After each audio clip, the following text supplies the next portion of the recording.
Hello everyone, আসসালামু আলাইকুম।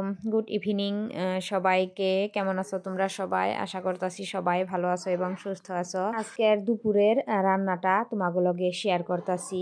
আজকে দুপুরের খাবারে বানাইছিলাম মুগ ডালি আর ব্রোকলি ভাজি। শুরুতেই মুগ ডালি খাইতে ভালো পাও না, আমিও আগে ভালো পাইতাম না। বর্তমান কি জানি আমার কাছে মুগ ডালি খাইতে অনেকটাই ভালো লাগে। তো ভাবলাম যে আমি কি ধরনের বানাই মুগ ডালি বা কীরকম করে মুগ ডালি বানাইয়া খাই আমার কাছে ভালো লাগে, তোমাগুলোকেও শেয়ার করি। তো প্রথমে আমি মুগ ডালি আধা ঘন্টা ভিজাইয়ে থুইছিলাম, তারপরে এখানে অল্প পানি দিয়ে সিদ্ধ করে নিতেছি।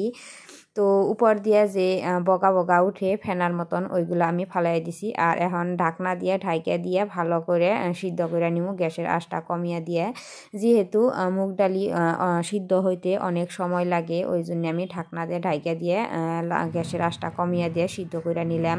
তো সিদ্ধ প্রায় ওয়াই আইছে, এই সময় আমি দিয়ে দিলাম পেঁয়াজ কুচি আর 2টা কাঁচামরিচ কুচি, আর এখানে দিয়ে দিলাম পরিমাণ মতো লবণ। দিয়ে নিয়ে চামচ দিয়ে ভালো করে ম্যাশ করে নিতেছি। একদম একবারে গলিয়া হালামো না, অল্প অল্প আদা আদা গলা ওবো। ওই সময় এখানে আমি 1.5 গ্লাসের মতন পানি দিয়ে দিমু। মুগ ডালি বেশি পাতলা করে বানাইলেও ভালো লাগে না, আর বেশি ঘন করে বানাইলেও ভালো লাগে না। ওই জন্যে আমি বেশি পাতলাও বানাবো না আর বেশি ঘনও বানাবো না। ওই জন্যে এখানে আমি 1.5 গ্লাসের মতো পানি দিয়ে দিলাম। এখন এখানে দিয়ে দিলাম আদা বাটা আর রসুন বাটা।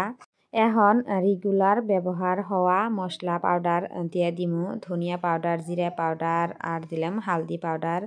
দিয়ে নিয়ে ভালো করে মিক্স করে নিলাম আর অল্প সময় কুক করুম, 5 থেকে 6 মিনিট মিডিয়াম আছে কুক করুম। তো ডালটা দেখতে খুবই ভালো লাগতাছে আর খাইতেও অনেকটাই ভালো হইছেল।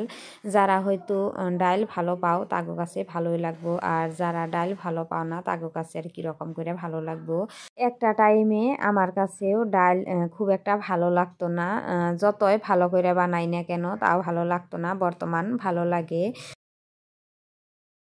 তো আমার মুগ ডালি ওয়া গেছে, এখন বাগার দিয়ে দিমু বা তরকা দিয়ে দিমু। বহুতেই বাগার কও বা তরকা কও, তো যেটাই কও না কেন। এখানে আমি দিয়ে দিলাম মিঠা তেল, দিয়ে নিয়ে গোটা জিরা দিয়ে দিছিলাম আর দিয়ে দিছি আদা বাটা আর রসুন বাটা। দিয়ে নিয়ে অল্প সময় লাল লাল করে ভাইজে এখানে ডাল দিয়ে দিলাম। দিয়ে নিয়ে আর কি আমার ডাল বাগার ওয়া গেল বা ডাল তরকা ওয়া গেল। বহুতই টেস্টি হয়েছিল আর দেখতেও কিন্তু বহুত টেস্টি লাগতাছে। তো আজকের রেসিপি দেখে ভালো লাগলে লাইক কমেন্ট করো আর ভিডিওটা শেয়ার করে দিও। আল্লাহ হাফিজ।